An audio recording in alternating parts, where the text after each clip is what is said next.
Assalamualaikum. I bid to my English teacher, Mrs. Mimi Harina, and a warm welcome to all others who might listen to this recording. This is Muzaffar Mahadil's renditions of the speaking tasks assigned by Mrs. Mimi. Task A. In these pictures, I can see a shopping center and an open-air market. Shopping centers are usually located in city centers or places where there is a concentration of population. Open-air markets, however, can be set up almost anywhere, exclusively open car parks, or even wide, quiet roads. Open-air markets are known to have a wide variety of goods, whereas shopping malls lack the same variety. This is because open-air markets usually sell very random items, which are smaller in size and also cheaper. Shopping centers, on the other hand, mostly sell items of impeccable quality and bigger in size, such as handbags and other fashionable products. However, some shoppers argue that open-air markets are inconvenient as the walking spaces are small and they are not protected in any way from rain or shine. Shopping centers shine as they can provide exactly the opposite of that, offering a roof and spacious walkways. Finally, the staff that work at shopping malls are easier for customers to communicate with compared to the shop owners at open-air markets. This is simply because one is more fluent in English than the other. However, the shop owners at open-air markets are more open to reasoning when it comes to the prices of products. In conclusion, both of these places are similar in the sense that they are both places where people can go to shop and come back home with bags upon bags. And different in the sense that they offer different and they in the sense that they offer goods that are on either end of the spectrum.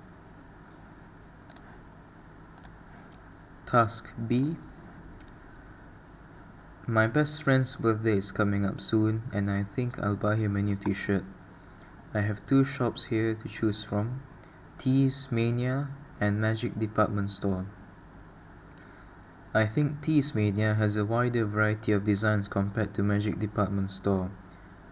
I say this because Magic Department Store does not seem to focus mainly on selling t-shirts and instead sells them alongside other goods, compared to Tees Mania, who seem to specialize in t-shirts.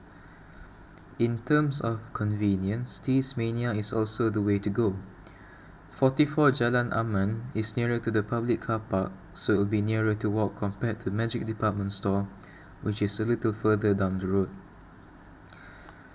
Yes, the prices at Tees Mania might be a little higher than Magic Department Stores, but it will be worth it as we can create our own designs. Only for this week, they are even selling their t-shirts for the price of two. They are even selling 3 t-shirts for the price of 2, which sounds like a real bargain to me. Although Magic Department Store does have a 30% discount on all t-shirts when purchased with this coupon. After comparing these two shops, I think I can deduce that I will most certainly be spending my money at Tees Mania simply because of the reason that I can create my own designs. Task A2. Here we can see two jobs, a mailman and a cashier. Working as a mailman means working a full-time job. Yes, they might only work the normal working hours, but they sometimes have to also work on the weekends. The unpredictable weather also poses a threat to their health and safety. Their salary is not the best and sometimes not even enough to make ends meet. To work as a mailman, you don't even need to have the best qualifications. Most of the mailmen I know aren't satisfied with their job, but they still have to work to make ends meet. On the other hand, working as a cashier is a part-time job. Such a job normally only lasts for a few hours. The salary is also much less than a full-time job. However, a cashier gets to work in a calm and conducive environment. A cashier also needs to be able to do math to work. In my opinion, people don't look for satisfaction when working on a part-time job such as this one due to the simple reason that it's only a half-time job.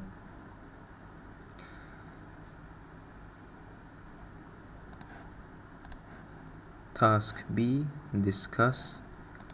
Which of the jobs above would you like to do? I think I would like to work as a cashier simply because I think I am better at math than going around and looking at addresses, and physically I'm not that equipped. What's the most important thing to consider when choosing a part-time job? I think the most important thing to consider is how long it'll take and how far it is from where you live, and not the salary, as it's only a part-time job. What would your ideal job be? Why? My ideal job is also my ambition, is to be a physicist at Caltech, the California Institute of Technology. Why? This is because I aim to one day have a family and a life in the United States. If not in New York, then in California, which is nearer to the university I will be teaching at, and will be teaching at as a physicist. The final task here. Here I can see the advantages and disadvantages of a laptop and a desktop computer. Physically, the laptop is a real winner. It's smaller and lighter than the desktop computer, which makes it portable. It also doesn't take up much room and requires fewer cables to operate. The desktop computer is big and heavy, hence making it hard if not portable at all. It also takes up way more room and requires way more cables to function properly. However, the desktop computer shines technologically. With a larger memory and a more powerful CPU, it can easily run programs better than a laptop, which has the total opposite characteristics. In the event that the desktop computer gets broken or damaged somehow, it's easier to repair than the laptop. A desktop computer also features a bigger keyboard and screen, allowing ergonomic typing and viewing. A desktop computer can be used as long as you need to without being charged, as it is electricity powered, unlike a laptop. A desktop computer is also cheaper and more difficult to steal due to its size and weight compared to the laptop, which can sometimes be ridiculously expensive and just as ridiculously easy to steal. That's all for the speaking task. Thank you for listening.